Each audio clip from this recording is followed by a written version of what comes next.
Bonjour mes chers enfants. Avant de commencer notre révision, je vais vous parler un petit peu de notre manuel. Alors, comme vous voyez, le nom c'est, le titre, c'est Crocline.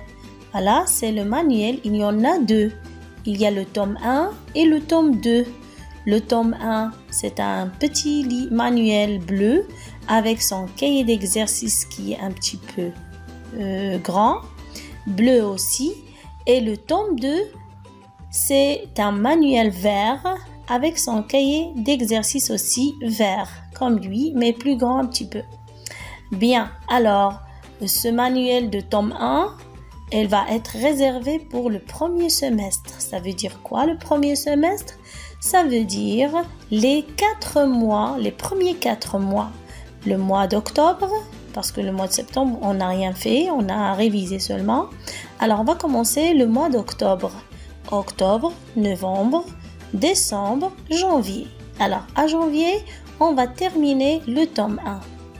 Et pour les 4 mois restants, février, mars, avril, mai, c'est le deuxième tome 2. D'accord, mes chers amis? Très bien. Vous avez une idée sur le Crocline. Alors, comme vous voyez ici, ce sont des dessins. Ce sont des dessins, des histoires qu'on va voir, qu'on va entendre et qu'on va travailler ensemble. Très bien. Alors, je vais vous parler un petit peu de la méthode. Alors, regardez ici. Ça, c'est un sommaire, c'est un tableau où il y a, comme je vous ai déjà dit, les 4 mois. Alors, le premier mois, on va voir l'unité 1. Et dans l'unité 1, il y a l'histoire de ma maîtresse est une ogresse. Cette histoire contient 4 épisodes. Et chaque semaine, on va faire un épisode. D'accord? Un épisode pour chaque semaine. Alors, dans le mois, il y a 4 semaines. Et pendant ces 4 semaines, on va faire dans chaque semaine un épisode. Très bien. Avec aussi les sons. Regardez. Il y a le son A, le son R, le son I, le son T. Ces sons-là, ils sont accompagnés des épisodes. Très bien. Il y a les sons. Ensuite, les activités, vocabulaire. C'est l'oral. Il y a le poster. Toujours, chaque mois, dans chaque mois, on a un poster. Le premier poster, c'est l'école, la classe. Très bien. Et on va voir aussi les expressions de la peur parce que l'histoire y contient. Pour les activités d'étude de la langue, aussi on va reconnaître ce que c'est qu'une phrase qui commence toujours par une majuscule et se termine par un point. Et dans l'atelier des mots, on va voir des mots qui sont précédés par le préfixe re. D'accord? Et aussi, à la fin, il y a d'autres textes à découvrir, comme la chanson. On va faire la chanson de l'ogre. Très bien. Ça, c'est l'unité 1. L'unité 2, l'unité 1, c'est pour le mois d'octobre. L'unité 2, c'est pour le mois de novembre, où on va voir une autre histoire, imaginaire bien sûr, comme la première histoire, le lion et le lièvre. Et dans cette histoire, il y en a seulement 3 épisodes. Et les sons Y, U, le son L, le son O, avec les 3 façons d'écrire. Pour les activités, on a un autre poster, deuxième poster, c'est le poster de la savane. Alors, dans cette unité, on va parler des animaux de la savane. Et pour les activités de langue, ça veut dire la grammaire et tout, reconnaître le nom et le verbe. On va voir le verbe et le nom. Et dans l'atelier des mots, on va avoir encore des mots, mais cette fois, c'est pas avec des préfixes, mais avec des suffixes. Et à la fin, on a une poésie. Alors, au début de l'unité 1, on a une chanson. Maintenant, à l'unité 2, on a une poésie, le lion de papier. On peut la changer, bien sûr, si on veut. D'accord? On a le choix de changer les chansons. Bien, pour l'unité 3, c'est la soupe aux cailloux. Alors dans la soupe aux cailloux aussi, il y en a 4 épisodes avec une recette à la sauce. C'est un documentaire, une recette de cuisine. Très bien. Alors pour le son, on a le son M, le son OU, le son N et le son E. Ainsi de suite. C'est comme ça qu'on fait la démarche de notre travail des unités. Le poster, le troisième poster, c'est le marché. Alors, pour la langue, on a les noms et les verbes et les autres mots. Ainsi de suite. On a une poésie du soupe de la sorcière. Alors, très bien. Et dernièrement, finalement, on a l'unité 4 qui se termine au mois de janvier, novembre, janvier, décembre, janvier. D'accord? Elle se termine au mois de janvier. L'unité, c'est un documentaire, c'est un vrai documentaire. Il est très très beau. Vous allez voir des nouveaux mots, des nouvelles expressions. Et c'est un très très bon documentaire. Vous allez le voir. Alors, il contient maintenant, ce n'est pas les épisodes parce que ce n'est pas une histoire. C'est un documentaire, il contient des parties. D'accord? Des parties réelles. On va connaître la réalité des actions, la réalité des choses dans le nord, le pôle nord, l'Arctique. Très bien, mes chéris. Voilà les sons. Le son E, le son que, le son on et le son de. Et ainsi de suite. Le poster, c'est la banquise. Puisqu'on est au pôle nord, c'est toujours la banquise, la neige et tout, la glace et tout. Très bien. Parce que ça se marie avec le mois de janvier. Parce que au mois de janvier, il fait glacial, il fait très froid. Là, on va connaître une époque de froid. D'accord? Très bien. Alors, pour l'atelier des mots, on va voir des mots avec des lettres finales muettes. Le T à la fin, il est muette. Et à la fin, une chanson pour les enfants de l'hiver. Très bien, mes chers amis.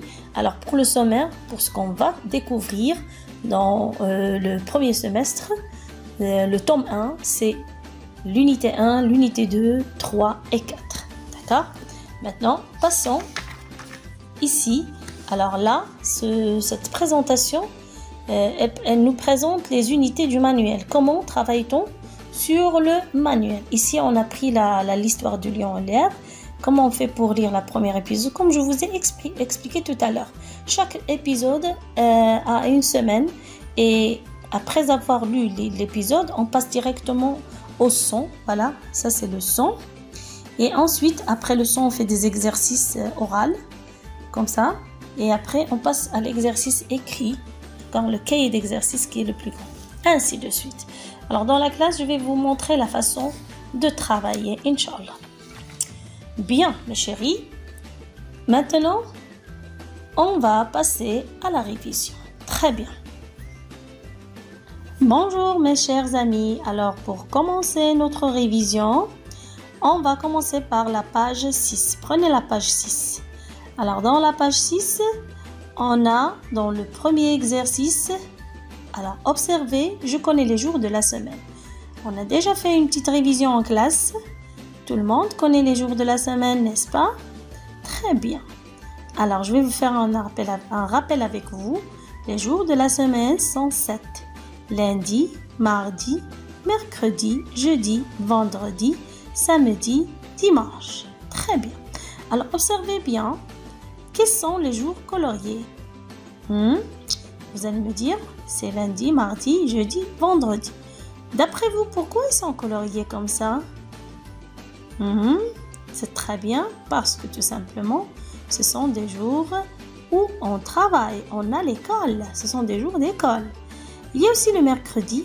Ici, c'est pour nous. Alors, pour nous, le mercredi, c'est on utilise seulement la matinée.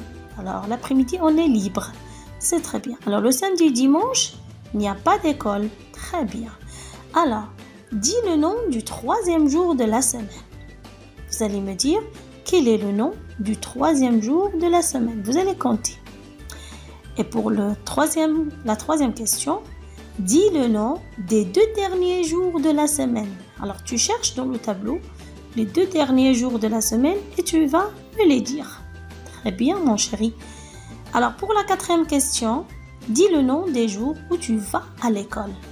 Alors, regarde bien. Pour te faciliter la chose, regarde les jours où il y a le cartable. Là, tu vas savoir les jours où tu vas à l'école. Très bien. À côté tout, c'est l'image qui est accompagnée. C'est une image de quoi? C'est une image d'école. Très bien, mes chéris. Bien, une fois que vous terminez cet exercice, vous me le passez pour le voir. Très bien. Passons au 2e exercice. Je connais des mots de la famille. Très bien, alors on va voir des mots de la famille. Alors, une fois on parle de la famille, alors sûrement on parle du papa, de la maman, des sœurs, des frères, pardon. Très bien, alors, exercice 5. Observez bien cette image-là. Que voyez-vous ici? Très bien. Un papa et une maman et des enfants. Bravo mes chéris, sont des enfants. Alors regardez, on a déjà mentionné un papa. Il y a une flèche qui désigne le papa. Il y a une flèche ici qui désigne une maman. Très bien. Et pour les petits, sont des enfants. Très bien. Maintenant, à vous de faire l'exercice suivant. Retrouve le mot qui correspond à chaque dessin. Très bien. Vous avez un dessin ici. Et voilà un autre dessin là. Et sous chaque dessin, regardez là, il y a papa et mamie. Alors, à vous de retrouver le mot, vous l'entourez, d'accord? Entourez-le. Vous faites une flèche pour le désigner. C'est pas grave, ce que vous voulez. Choisissez la manière que vous vouliez. Alors, il y a papa, il y a mamie. Tu choisis lequel des deux. Désigne la photo. La même chose pour celle-là. Regardez, cette femme-là, est-ce que c'est papy ou maman? Vous allez regarder, observer bien et vous allez entourer ou faire une flèche pour désigner la personne. Très bien, mes chéris. On passe maintenant à l'exercice de l'autre page. Alors, je connais des petits mots. Très bien. Alors, c'est une petite révision. Vous avez déjà travaillé ça à la grande section. Vous connaissez ce que c'est qu'un, le, la, les, le féminin et le masculin. Je connais des petits mots. 1. Observe. Qui est-ce? Est-ce que, regardez bien, un garçon, le garçon. Alors, soit je dis un garçon, soit je dis le garçon. Très bien. Je passe ici. Regardez là. Une fille, soit je dis une fille, soit je dis la fille. Très bien. Une fille ou la fille. C'est la même chose. Alors, une égale la et un égale le. Regardez ici, au-dessous de cette image, il y a un garçon. Qu'est-ce qu'il fait? Qu'est-ce qu'il fait ce garçon? Très bien, il mange. Il mange. Très bien, bravo. Bravo les enfants. Très bien, mes chers enfants. Il mange. Alors, il représente le garçon. Il représente le garçon. D'accord? On dit un garçon ou il. Un garçon mange ou il mange. Très bien, ça c'est pour le garçon masculin. Maintenant, on passe à la fille. Elle saute. Elle saute. Qu'est-ce qu'elle fait la fille? Elle saute. Alors, le mot elle représente la fille. On peut dire la fille saute ou elle saute. D'accord? Alors, qu'est-ce que vous avez constaté? Que une est là, c'est le féminin. Et on le remplace par elle, le pronom elle. Et un est le masculin, on le remplace par il. Vous avez bien compris, mes chers amis? Très bien. Passons maintenant, je vais voir ça. Si vous avez bien compris, vous allez acquérir l'exercice suivant. Qui sont-ils? Qu'est-ce que c'est? Alors, voilà les deux questions que vous allez répondre. D'accord? Alors, qui sont-ils? Regardez ce monsieur-là. Qui est-ce? C'est un... Alors, à vous de me le dire. Qui est-ce? C'est à vous de me le dire. C'est une? Très bien. Alors là, qu'est-ce que c'est? La deuxième question. C'est là. Vous allez me dire ce que c'est. Le, c'est quoi? Alors, je vous laisse le temps de répondre. Mais avant, vous allez répondre à ces deux exercices, le 2 et le 3. Alors, regarde, que font-ils? Qu'est-ce qu'ils font? Regardez ce garçon, il prend un livre devant lui. On dit il. Il fait quoi? Il. Alors, à vous de me dire l'action qu'il fait. Regardez cette fille-là. Elle, qu'est-ce qu'elle fait? Vous allez me dire l'action. Qu'est-ce qu'elle fait? Très bien. On a un seul mot. D'accord, mes enfants? Alors, cherchez les deux actions que font le garçon et la fille et dites-moi les noms des personnages qui se trouvent dans le deuxième exercice et les noms des objets qui se trouvent à côté.